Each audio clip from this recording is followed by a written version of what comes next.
Assalamualaikum warahmatullahi wabarakatuh. Perkenalkan, nama saya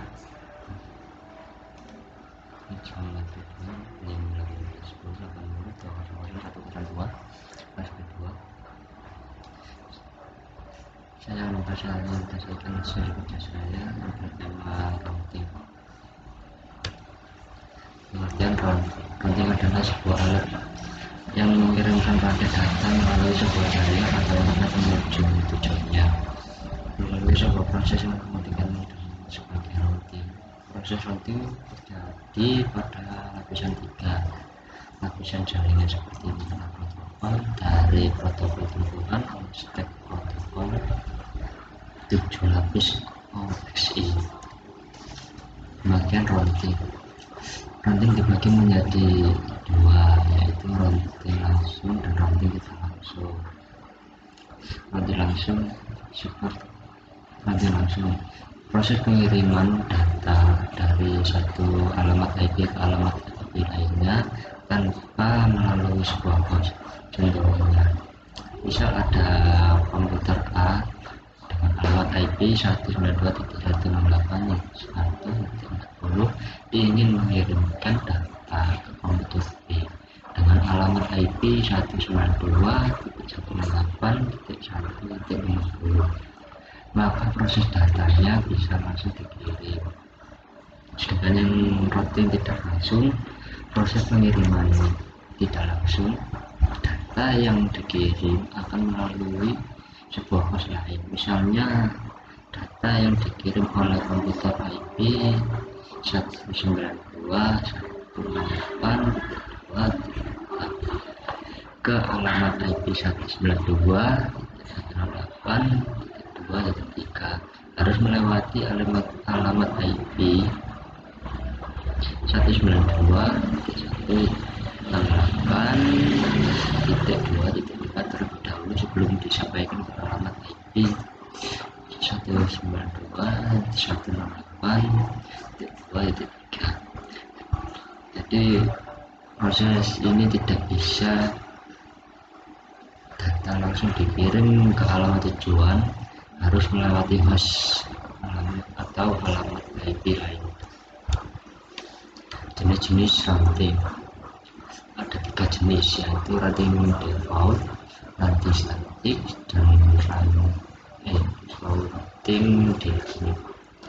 Routing default adalah routing digunakan untuk mengirim paket secara manual, sering digunakan pada jaringan yang hanya memiliki satu jalur keluar atau hanya bisa digunakan di lokal saja. Yang kedua, routing statis adalah router yang memiliki kabel routing statis yang settingannya diatur oleh administrasi jaringan secara manual. Yang ketiga, routing dynamic adalah router yang membuat tabel routing secara otomatis dengan membaca lalu lintas jaringan dan tentu saja dengan saling berhubungan dengan router yang lain. Router dinamis adalah router yang paling mudah daripada router default atau statis. Fungsi routing pada prinsipnya, router digunakan untuk menghubungkan data, meneruskan data antara dua atau lebih jaringan satu dengan jaringan lainnya. Saat ini router lebih dikenal sebagai alat untuk menghubungkan jaringan yang dipasang baik di rumah, kantor, warnet, atau instansi lainnya untuk terhubung ke internet. Router umumnya dapat memblokir badai siaran yang dapat mempengaruhi kinerja jaringan. Router sering bingung dengan jenis, tapi kedua perangkat ini memiliki fungsi yang berbeda. Pada router sebagai penghubung antara jalan jaringan dan jalur jaringan lainnya, sementara pada switch ia berfungsi seperti jalanan, yaitu mengumpulkan jaringan-jaringan yang ada ke dalam satu jaringan dan membentuk line. Kelebihan dan kekurangan routing. Kelebihan routing: satu, tidak memerlukan waktu yang lama untuk memproses rute ketika dikirim ke router lawan.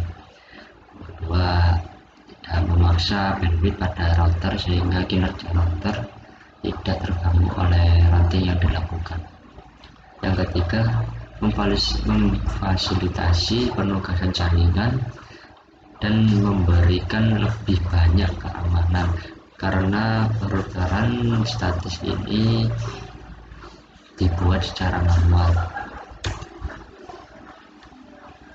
Kekurangan routing: satu, routing statis ini menimbulkan tingkat perhatian yang cukup lebih tinggi dalam pengaturan.